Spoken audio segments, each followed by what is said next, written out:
Hey YouTubers, today is May 12th, 2011, which is my 22nd birthday, 22 today.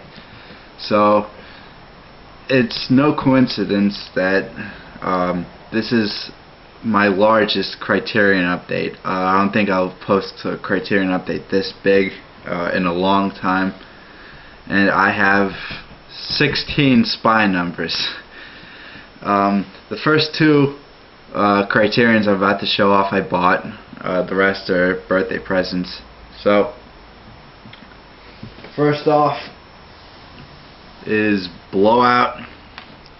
I saw this about a year or two ago on IFC. I thought it was pretty good, but it didn't blow me away or anything like that. I watched it for the first time since that time yesterday.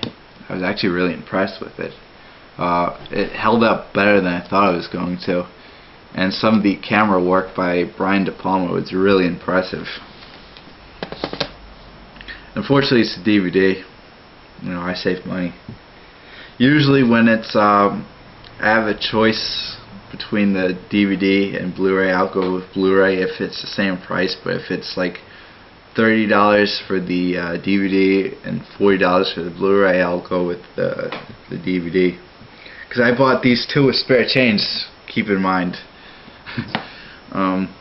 This next one is Cries and Whispers. I was in such a big Melville mood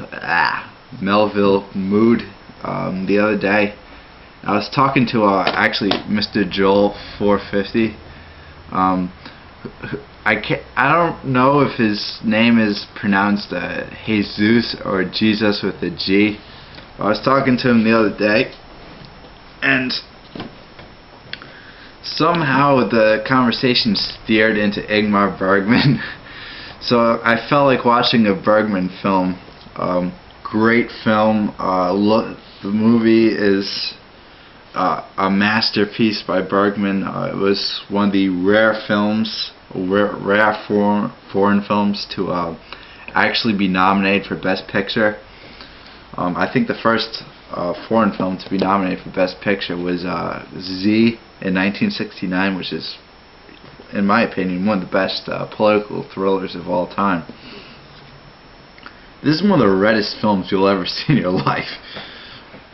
I plan on doing a director spotlight on Ingmar Bergman, so I'll go into more detail about that, but I want to make this update real quick.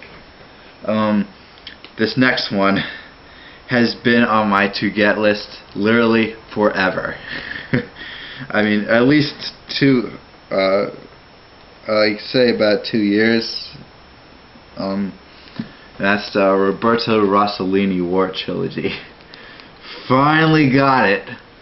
I mean, I'm amazed that this is only spine number 500. Blowout is 562 and Cries and Whispers is 101. But I remember wanting this for the longest time. I remember the last Barnes & Noble 50% off sale, I specifically set out to get this, and they didn't have it. I mean, they stocked up on the expensive sets like the Human Condition and so on, but they didn't stock up on Roberto Rossellini's War Trilogy, and it was pretty much gone the entire sale, which includes Rome Open City, Paisan, and Germany Year Zero. Which, by the way, if anyone knows if this is true or not, please let me know. But from what I've heard, by the way, the only film in here I've actually seen is Rome Open City. I think it's a great masterpiece. But Rome Open City, to give you an idea, is a very controversial film for its time. It was made in 1945. And it features some very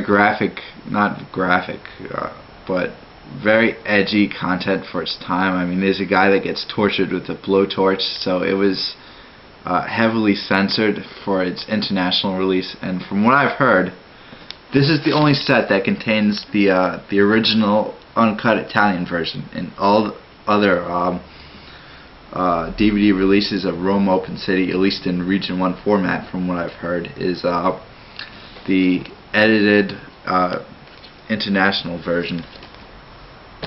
So glad I finally had that. Ooh, I'll save that one for last. There's a highlight piece in here.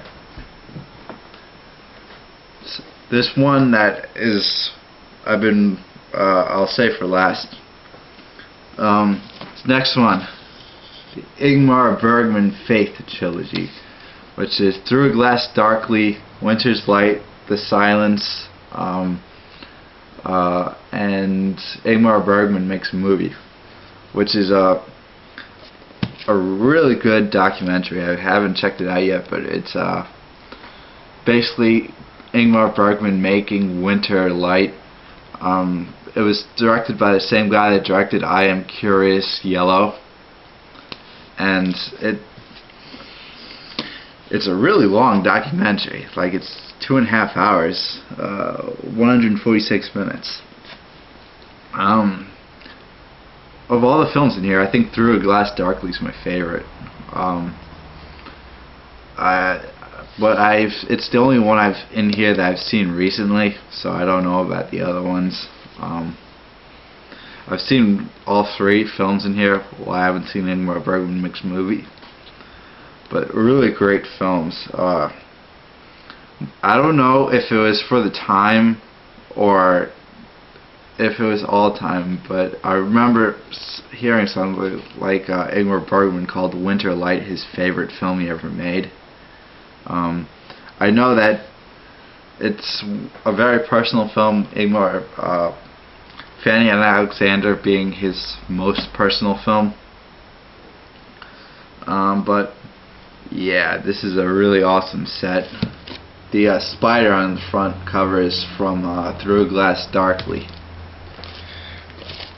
The Spider God. Great films, great set. And now, the piece de resistance.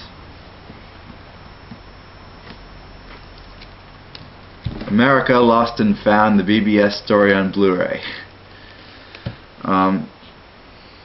Yeah, this is one that I wanted for so long, and I could never bring myself to get it. But Mr. Joel 450 has a rule where he never pays more than $20 for Criterions. I don't follow that. I will pay full price, but I will not pay more than $50 for a Criterion. That's my little rule. If it's more than $50, I can just wait for a half-off sale at Barnes & Noble. But this one was a gift, so I'll take it. Also, I know that I found the receipt to it, and it was bought for $52 on Amazon, so that's pretty cool. Yeah, I have Easy Rider and Last Picture Show on DVD before getting this, and that's one of the factors that's kept me from getting this. But it was one that I had to own. I mean, it would annoy me to the end of Kingdom Come until I got this. But the highlight piece in here, the film that I really wanted, and I think is the best film in here, is 5 Easy Pieces. I love that movie so much. The scenes between Karen Black and Jack Nicholson's family are just classic. There's so many great scenes in that film. I should say that's my favorite in the set, but not really the best. I think the best is Last Picture Show. And I think that should be it. I gotta check it. Wow, this video wasn't as long as I thought it was going to be. Yeah, so this is about 16 spine numbers. So I don't know what I'm going to do with the DVDs for Easy Rider and Last Picture Show. I don't know, I might give it away or have a contest or something like that. I don't know. So, Thanks for watching. I really appreciate it. Goodbye.